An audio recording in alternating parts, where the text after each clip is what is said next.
Waktu itu gue udah bahas soal pembalap F1 yang terlupakan dan pembalap pertama yang gue bahas tuh ialah Pascal Wehrlein. Pembalap yang sebenarnya bertalenta, tapi karirnya di F1 tuh nggak lama dan akhirnya terlupakan.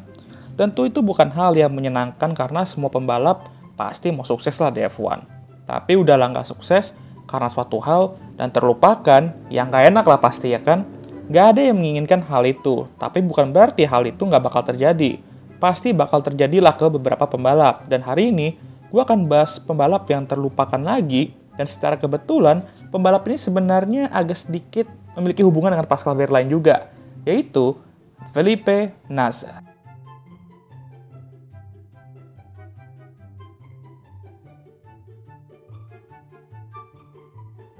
BTW banyak juga ya pembalap Brazil yang namanya Felipe. Dulu ada Felipe Massa, sekarang ada Felipe Drugovich, dan ini Felipe Nasr. Sebelum masuk ke F1, karir junior dia tuh sebenarnya oke-oke aja. Nggak terlalu bagus-bagus amat, tapi nggak jelek-jelek banget juga. Dia menjuarai Formula BMW Europe di 2009 dan British F3 International Challenge di 2013. Sementara di GP2 2013, dia finish di posisi keempat dan lumayan lah untuk finish top 4 di musim rookie. Mengingat GP2 atau F2 merupakan series yang nggak terlalu ramah kayak Max Verstappen kalau dikasih team order.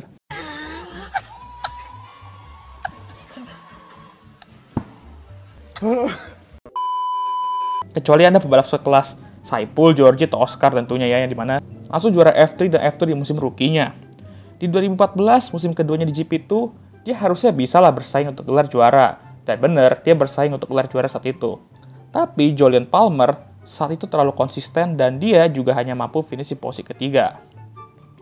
Di tahun itu dia juga merupakan reserve driver Williams dan sampai pada akhirnya dia akan bergabung dengan Sauber di 2015 dengan Marcus Ericsson sebagai rekan timnya.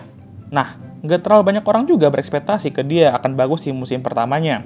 Bukan hanya dia masih rookie, tapi Sauber musim lalu benar-benar bapuk banget dan bahkan kalah dari Marussia yang nyetak poin saat itu. Jadi ekspektasi nggak terlalu tinggi lah, tapi di 2015, Sauber telah improve dan mobil mereka tuh nggak sebapuk musim lalu. Qualified P11 di balapan pertamanya, yaitu Australian Grand Prix, dan balapannya sangat baik darinya saat itu dia finish di posisi kelima. Menjadi pembalap Brazil dengan finish tertinggi di debutnya. Oh, mantap lah. Dia kemudian finish di P8 di Chinese Grand Prix dan P9 di Monaco Grand Prix. Walaupun hanya 3 kali top 10 finish di paruh musim pertama, dia sempat membuat streak finish 8 beruntun dan hanya gagal karena dia nggak bisa start di British Grand Prix. Untuk rookie itu lumayan, yang berarti dia tuh emang konsisten finish dan nggak seringan nabrak gitu ya.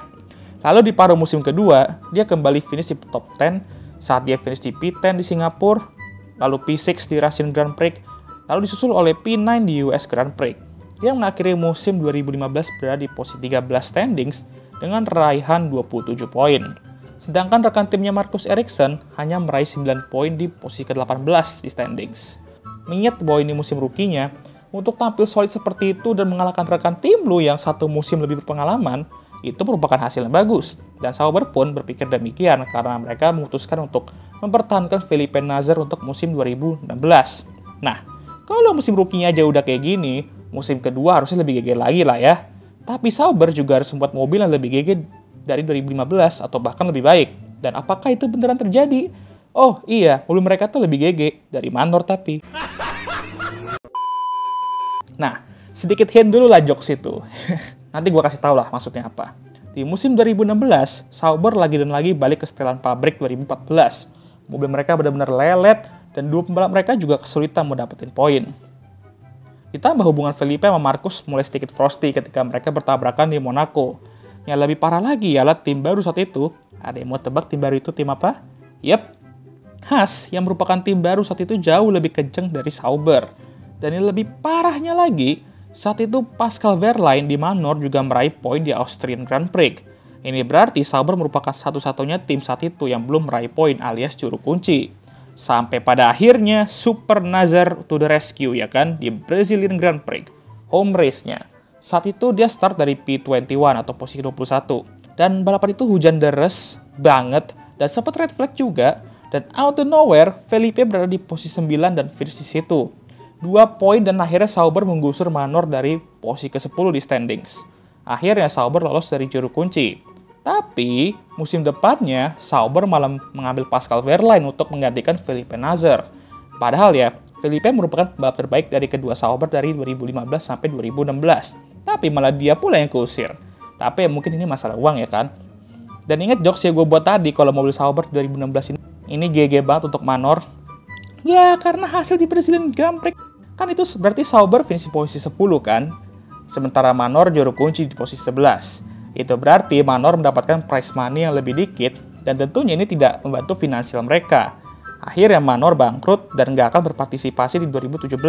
Tapi nih ya, walaupun Felipe menjadi pahlawan untuk Sauber saat itu, tapi ini juga merugikannya. Kenapa? Karena dengan Manor bangkrut dan Sauber nge-kick dia, ini berarti dia nggak dapat seat untuk 2017. Agak gimana ya? Dia menyelamatkan Sauber jadi juru kunci, tapi karirnya malah berakhir di F1 karena itu. Ironis juga, setelah itu Pascal pula yang keusir dari Sauber dan Marcus Ericsson ini demen banget kayaknya bikin pembalap solid terkick dari F1 ya kan? Sama kayak Mbak Helmut yang seneng ngepromot pembalap muda, tapi setelah beberapa musim, terkick. Lalu setelah F1, apa yang dilakukan Felipe Nasr? Well, dia berpartisipasi di IMSA Sports Car Championship Prototype di mana dia menjadi juara di tahun 2018. Lalu sempat balapan di beberapa balapan Formula E juga di musim 2018 sampai 2019 bersama Geox Dragon. Lalu sampai saat ini juga masih balapan di IMSA dan World Endurance Championship LMP2 bersama Penske. Sayang sekali lah, sama kayak Pascal, Felipe ini sebenarnya bertalenta dan bisa aja menjadi harapan Brazil sekarang kalau secara finansial kuat dan lucknya pun juga ada gitu kan. Karena sekarang tuh nggak ada pembalap Brazil di F1. Walaupun ada sesama Felipe yaitu Felipe Drugovich yang menjuarai F2 2022, tapi dia sendiri belum bisa naik ke F1 di 2023. Karena finansial dan lucknya kurang besar, ya beginilah jadinya dan terlupakan juga sayangnya. Menurut gua, kalau dia dikasih mobil papan tengah sekelas Force India atau Renault di 2017, bisa aja dia tampil solid dan beberapa kali melampaui ekspektasi fans atau tim ya kan? Gimana menurut kalian? Tulis komentar kalian di kolom komentar ya, dan pembalap terlupakan apa lagi nih yang mungkin kalian pengen gua bahas gitu. Tulis komentar kalian di kolom komentar, jangan lupa untuk like, subscribe, dan share video ini. Dan jangan lupa juga untuk nyalakan lonceng notifikasi, agar kalian semua tahu ketika gue ngupload video baru. Dan I'll see you guys next time. Goodbye.